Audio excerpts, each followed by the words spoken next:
আসসালামু আলাইকুম ভাই, আমি তুর্কি সাইপ্রাস যাব, মানে নর্দার্ন সাইপ্রাস যাব।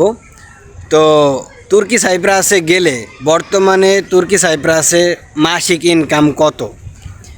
আমি গেলে কত টাকা ইনকাম করতে পারবো বাংলাদেশ থেকে? ভাই, আমি যাওয়ার আগে কি কোনো কাজ শিক্ষা গেলে আমি কি বেশি টাকা ইনকাম করতে পারবো, নাকি আমি কোনো কাজ না শিক্ষা কোনো কোম্পানির ভিসায় গেলে আমি বেশি টাকা ইনকাম করতে পারবো? তবে সবথেকে বড় কথা হইল, যে কাজ জানে তার হিসাব আলাদা। আপনি কাজ জানেন মানে আপনি একটা স্কিল অর্জন করছেন, অবশ্যই আপনার মানে গণ্যতাটা অন্যরকমভাবেই করা হবে। তো যাই হোক, মূল যে কথাটা, ভাই তুর্কি সাইপ্রাসের বর্তমান মাসিক ইনকাম কত?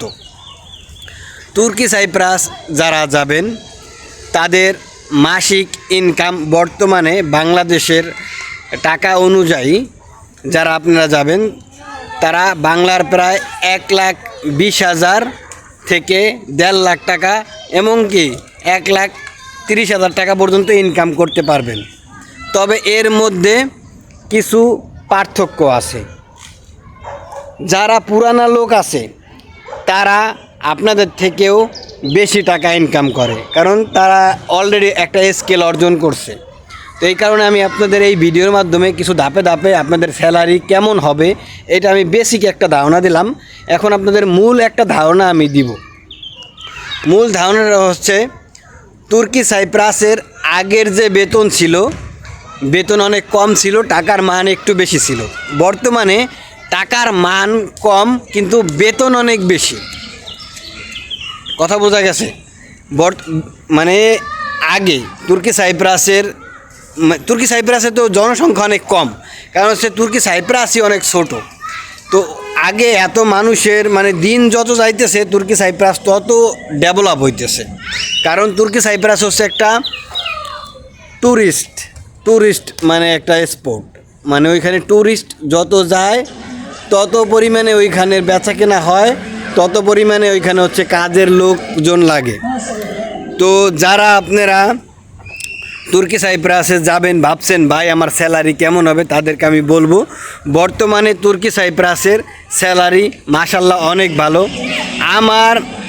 আমরা একসাথে যখন আরও 3 বছর আগে, মানে 3 থেকে 3.5 বছর আগে গেছিলাম, তখন আমি একবার বাজেভাবে গেছিলাম। আমি স্টুডেন্ট বিষয়ে যাওয়ার পরে আমি আর কি নিজের জন্য কিছু করতে পারিনি ওইখানে যাইয়া তেমনভাবে।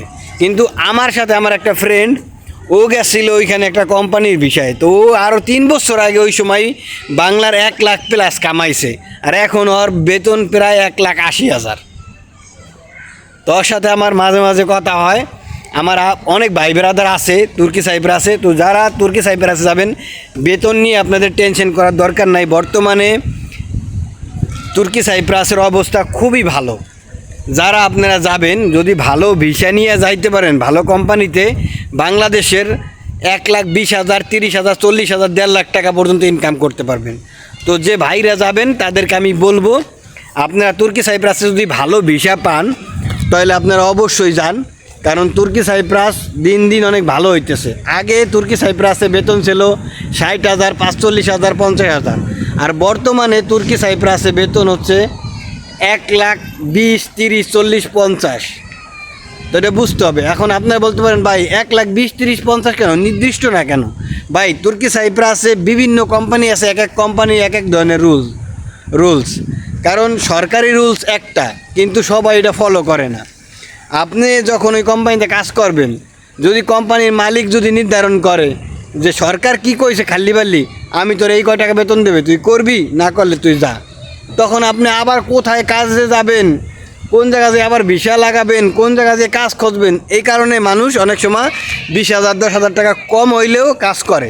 তো যদি বাংলাদেশ থেকে আপনি তুর্কি সাইপ্রাসে যান 9 লাখ টাকা, 8 লাখ টাকা খরচ করে, আর যদি আপনি যদি ওইখানে যদি আপনি 1 লাখ, 1,20,000, 1.5 লাখ, বা আপনি ধরেন 90,000 টাকায় যদি কামাই করেন, তাহলে আপনার কি লস আছে? আমি মনে করি লস নাই।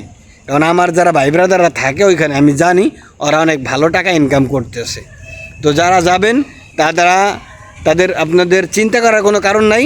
যদি আপনি ভালো কোম্পানিতে যান, আপনি আবার কোম্পানি ছাড়া আপনি যাবেন একটা ট্যুরিস্ট বিষয়, বা আপনি স্টুডেন্ট বিষয় যাই আপনি ওই 1.5 লাখ কামাইতে চাবেন, এটা কিন্তু হইতো না। এটা আমি আগেই কয়ে দিই, আপনারা যদি যান যাইতে হবে আপনাদের কোম্পানির বিষয়, কোম্পানির আন্ডারে যাইতে হইব, কোম্পানির কাজ করলে কোম্পানি সরকারি নিয়মকানুন মান্য চলে, তাহলে আপনি বাংলার 1 লাখ প্লাস কামাইতে পারবেন। তো আশা করি বুঝতে পারছেন। ভিডিওটা ভালো লাগলে অবশ্যই শেয়ার করে দিবেন, আর চ্যানেলে যারা নতুন আছেন সবাই সাবস্ক্রাইব করে দিবেন, যেন আপনাদের বিভিন্ন বিষয়ে আমি তথ্য দিতে পারি। ধন্যবাদ, ভালো থাকবেন সবাই।